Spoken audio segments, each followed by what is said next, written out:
Welcome to PD on the Go, the podcast that delivers bite-sized learning on communication, collaboration, and facilitation for busy teacher leaders.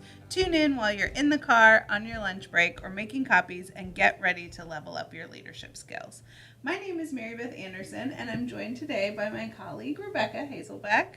And we are from the Office of Professional Learning in Fairfax County Public Schools. So we have a PLC series coming up. We're really excited about it. I know in Fairfax County Public Schools, we used to have these PLC cohorts that teachers would send, or schools would send teams of teachers to, and we kind of did away with them for a few years, and now we're bringing them back.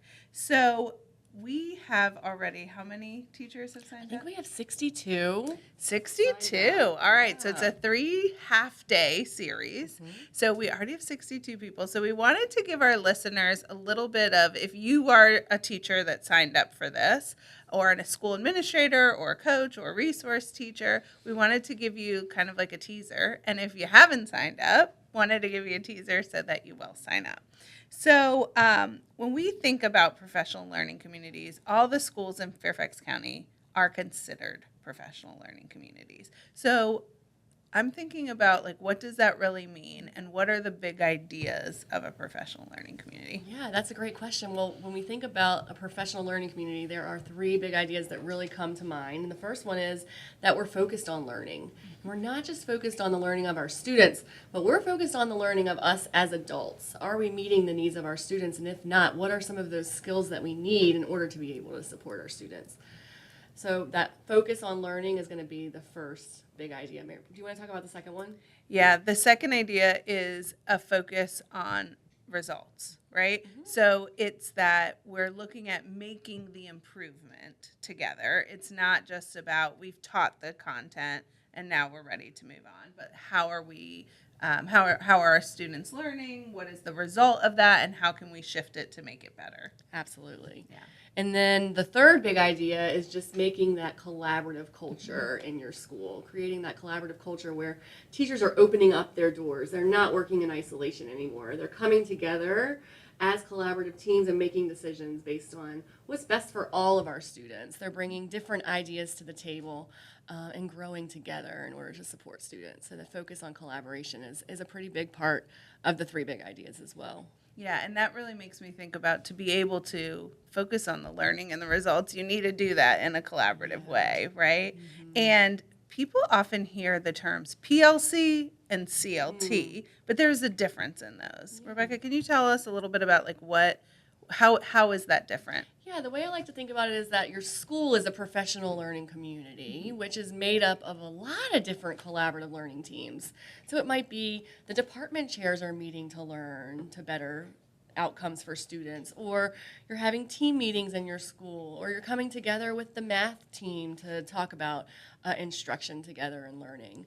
So the professional learning community really is the big community that is made up of all of those smaller communities that are learning together, all in order to ensure students are learning at high levels and ultimately succeeding.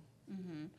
And in our PLC course, because we've been designing them these last few weeks, right, really had a deep dive into them. And we talk a little bit about cooperation versus collaboration, right? Because if our PLC is made up of these collaborative learning teams, how do we really work collaboratively? Because I think sometimes teams might not know what their purpose is when they come together, and so they have that time in their master schedule. They come together, but maybe they're doing more cooperating, like thinking about sharing opinions, right? So everyone kind of shares what they're teaching or shares the data from their class, but they're not really cooperating, versus this idea of how do we collaborate and kind of build something from the ground up together. So maybe we're solution focused, right? But maybe we have a problem and we need to collaborate around that together. Like, this group of students hasn't learned this yet, so what are some changes that we can make in our instruction?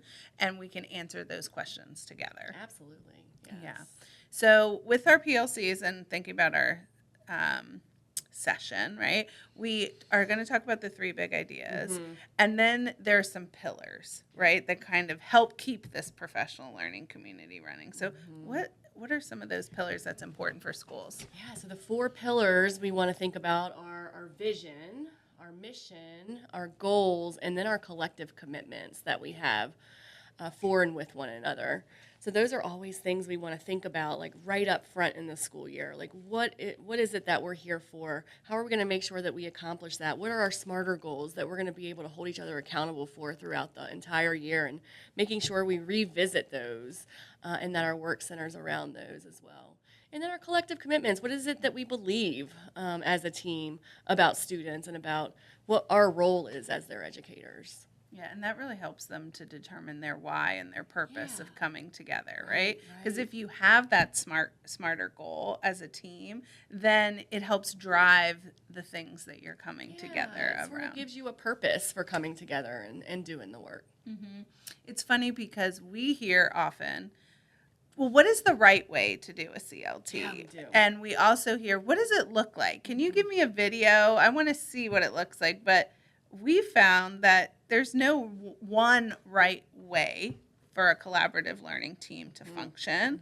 And it looks different, but as long as they're maybe making that shift from teaching to learning, which was a huge aha for me as a teacher. It's not just like coming together to plan, right? And think about how is our instruction going to be, but it's really thinking about what are the students going to learn. Yeah.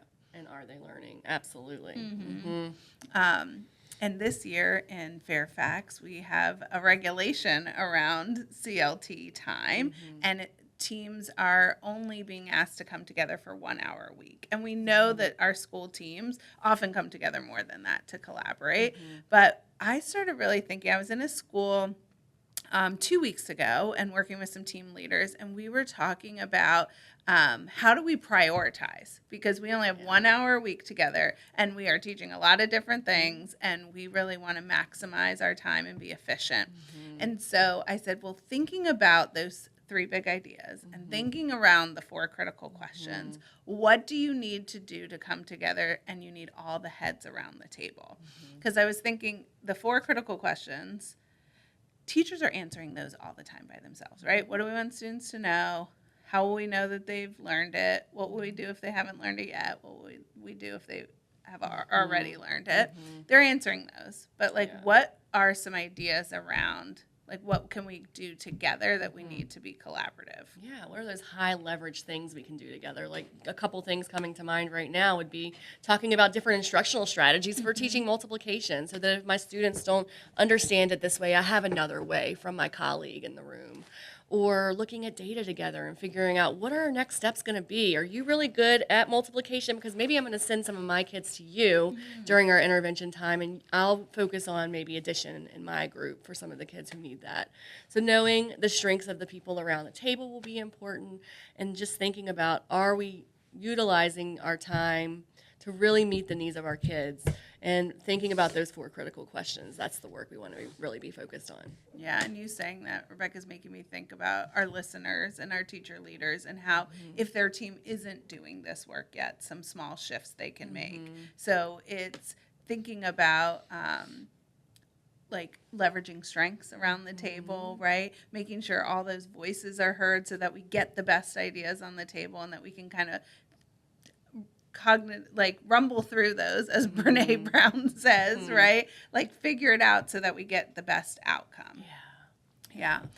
So we have 2 resources to share. So, Rebecca, can you tell me about some of those resources? Yeah, the first one is just our PLC site. We have a Professional Learning Communities and FCPS website. We've done a little bit of updating to it this summer, and so that will be a link that we'll share with you. Okay. And then we also have a bunch of asynchronous modules, because one of the things about collaborative learning team, right, is that we learn together. So our listeners can use some of those modules as a team, and then even in their team leader meeting or a guiding coalition meeting to build the skills of the people around the table. Yeah. So we hope that our listeners will join us in our PLC series, or this gave you just enough teaser to want to register for us. So thank you for tuning in today. You can find these resources on our Instagram page at FCPS_PD, and we hope you tune in next week. Thanks.